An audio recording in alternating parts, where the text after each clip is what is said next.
Yo, what's up, YouTube? It's BoxingWave. Pardon me, my voice is kind of hoarse. I did a lot of yelling. Coming down with a little cold, too. But I did a lot of yelling last night. The fight was dope. Energy was dope. The crowd was all into it, man. It was dope. I love going to the fights, man. You guys should try that someday. You YouTubers. Y'all need to go to some fights, man. You know, even if you can't get, like, close tickets, just go, man. Energy is always good. Go to a fight. Check a fight out. You know? But, yo, I had a great time, man. The energy was crazy. I had a much better time than what's the last fight I went to? I went to Thurman and Garcia. And part of my little camera thing, I'm using my cell phone right now. I don't have my camera with me. All right? But, yeah, I had a great time, man. The energy was good. You know, everybody was screaming, yelling, going back and forth with each other in the crowd. I think Team Charlo and Team Hatley was beefing a little bit. Still, you know, everybody was into it. You know, and the energy was there, definitely. You know, a lot of Berto supporters. A lot of Berto supporters in the crowd. You know, a lot of people wasn't really feeling Sean Porter like that. You know what I mean? You know, I don't know. You know, I mean, Sean Porter fought here. I believe he fought in Brooklyn a couple times now. But the Berto fans was definitely out. A lot of people wanted Berto to win. I don't know if it's because he was the underdog. I don't know if they don't like Sean Porter. But even the pre-fights was good. They had that. Damn, I forgot her name, man. The Hispanic fighter, the female fighter, she won. She's I think she's the only female with 5 titles in 5 different divisions. She won last night. She from Brooklyn too. I think Puerto Rican girl. That was a good fight. The fight before that was a good fight. There was some good fights. The pre-fights were definitely good, and the main events were good too. But let's get into it now. I didn't do a prediction video for Hatley against Charlo. I didn't do it. I just didn't have time to do it. But I did check out Hatley. I've seen him fight before. It's just that it's not enough footage out there to really break him down, you know? But for when I see it, I really didn't think he was that good, you know? You know, I know people were telling me, you know, to check him out a couple years back. It's not a lot of footage. You see the knockout with Leonardo Tyner, who is a good fighter, who gave Canelo a great fight back in the day. Check that out. I saw that on YouTube a few years ago. Tyner gave Canelo you know, Canelo was just starting out though, but Tyner is no joke.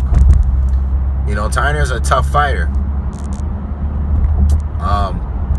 But I saw that knockout, you know, but, you know, whatever. You know, he took an L. It's no big deal.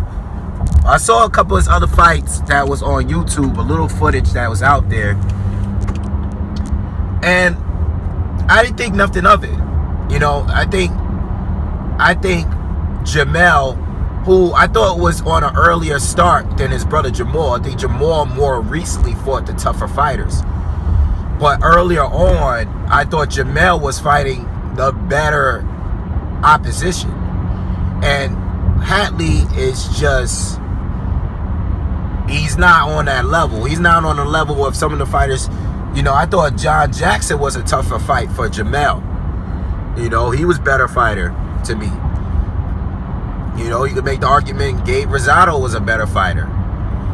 You know, there's a few guys that Jamel fought that you can argue was better than Charles Hatley. You know, he fought Demetrius Hopkins back in the day. You know, Jamel fought some solid guys, good enough to prepare him for this fight. This wasn't going to be the fight that would give him trouble, especially because he's in transition right now. And that's what I mainly wanted to talk about Jamel.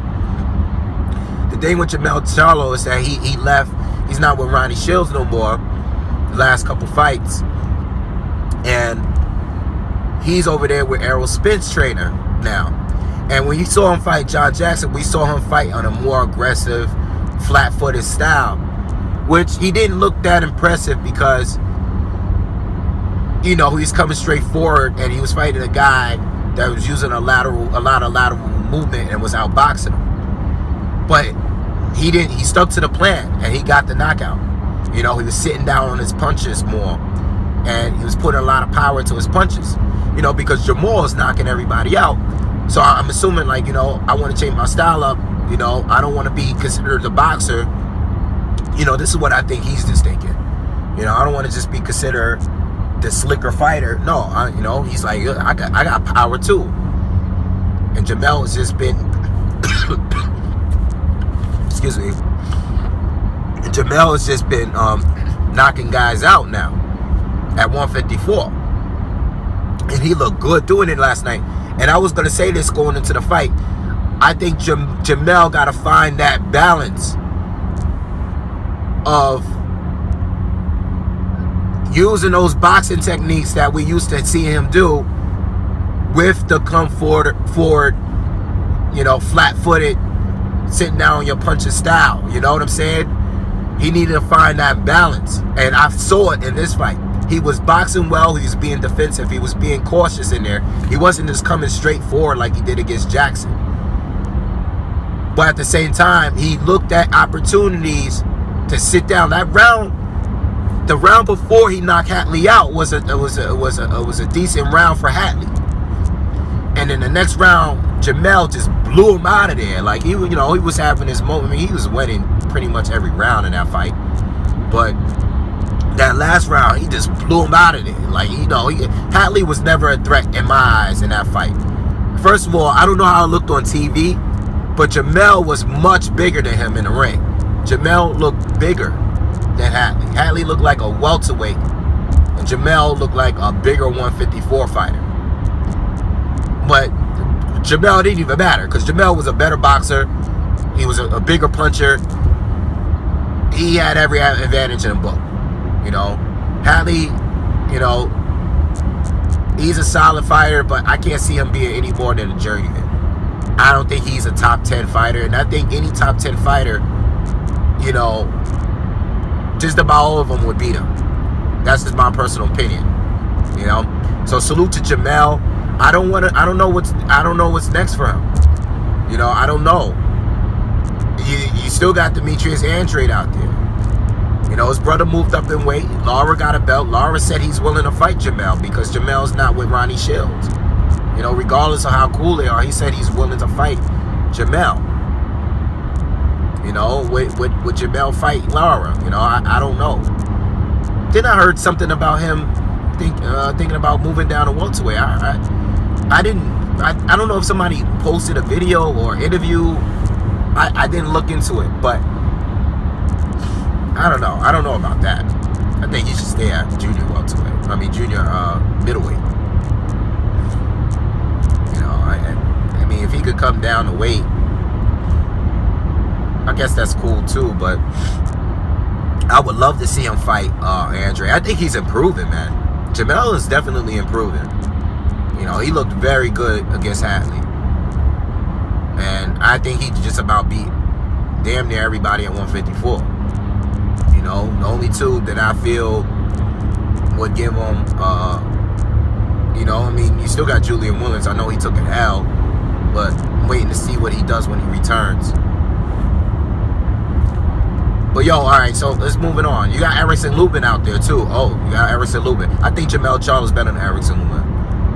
You know, I know everybody is sold on him too. I think he's good, but I think the very elite at 154 will beat him. I want to see a little bit more from Erickson Lubin before I even see him get a title fight. But he's real close to getting a title fight somewhere. I think with Jamel Charlo. I think Jamel Charlo can beat him though. That's just my personal opinion. I think Jamel can beat him. I think Jamel can outbox him. And with this new way he's fighting, now that he's sitting down on his punches a little more, I think it'll be a tough fight.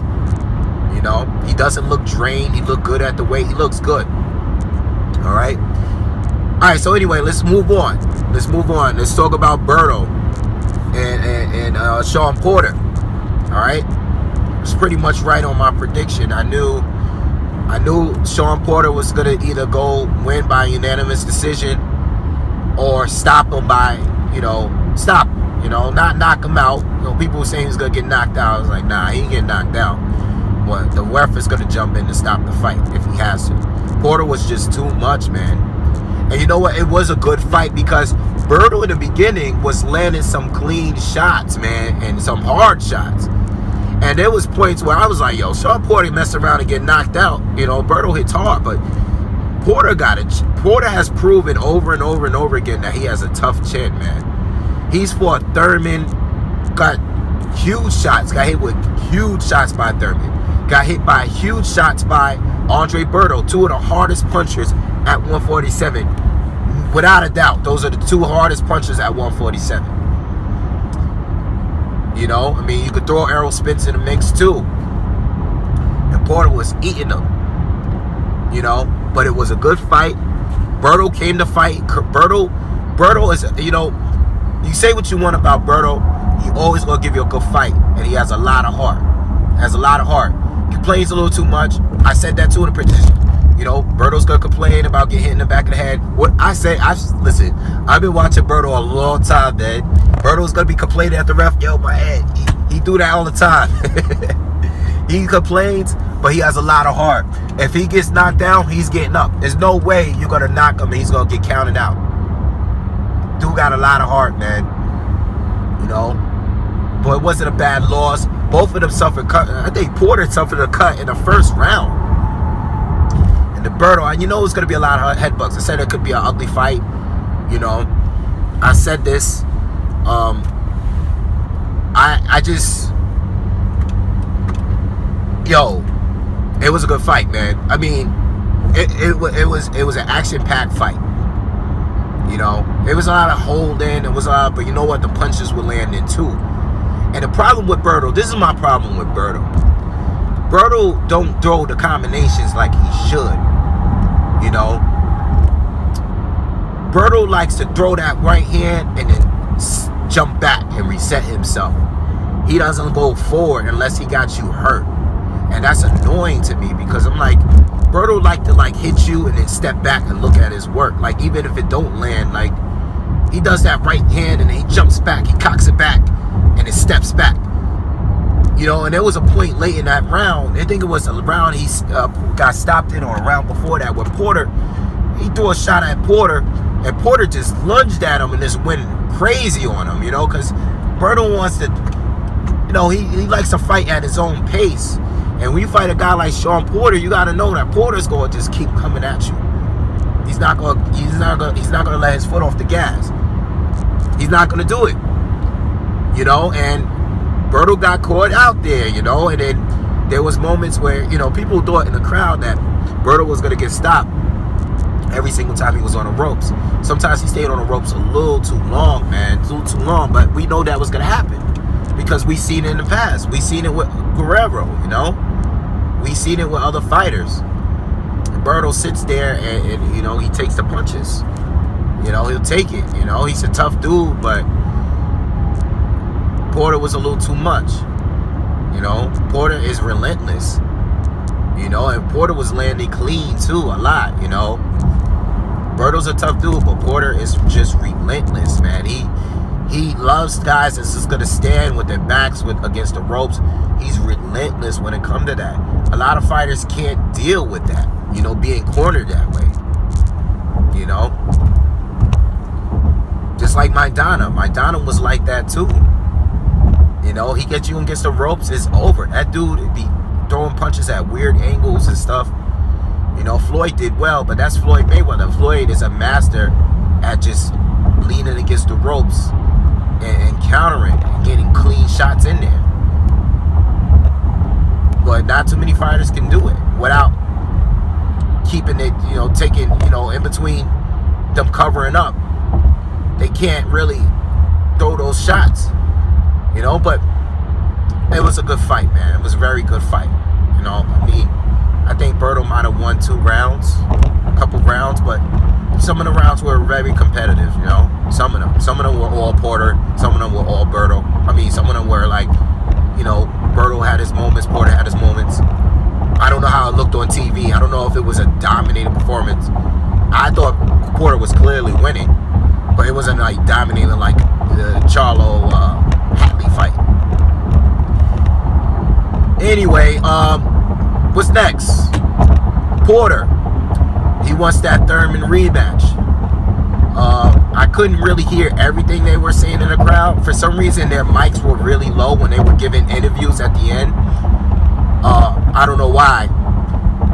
But Thurman didn't seem too comfortable with fighting Sean Porter right away. You know, and I wouldn't be, you know, after fighting him that first time. Who would want to fight Sean Porter? Even if you could beat him, you know it's gonna be a 12-round night of hell. Like, even if you can beat him, you know.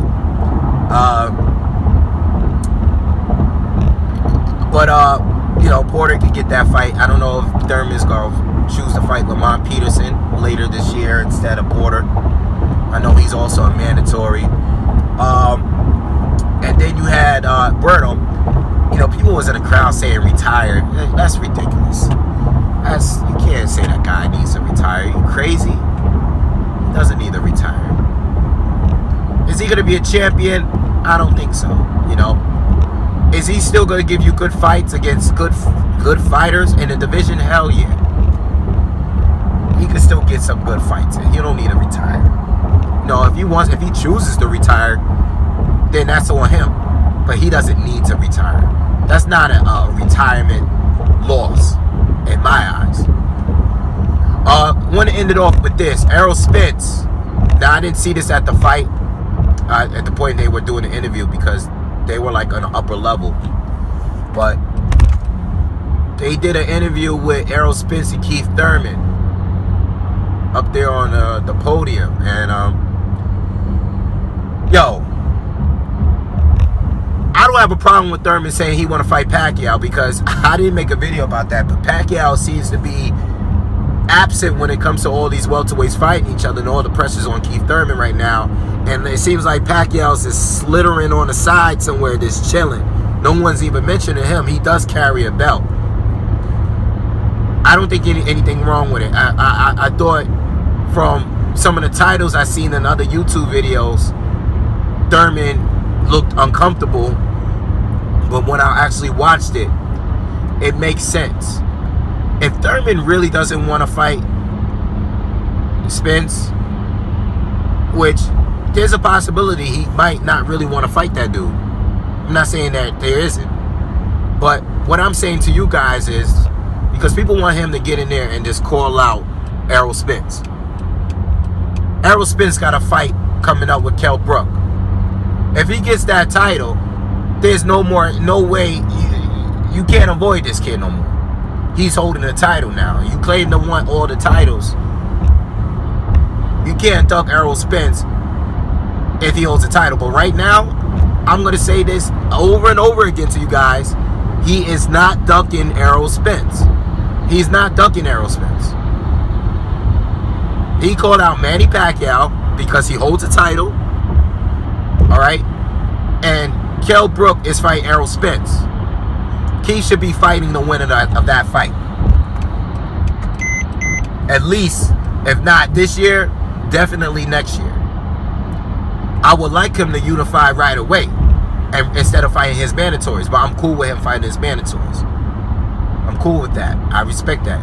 Fight your mandatories, cool with it. I hate when they make certain people mandatories to give people easier fights. It's a lot of fighters doing that right now. All right?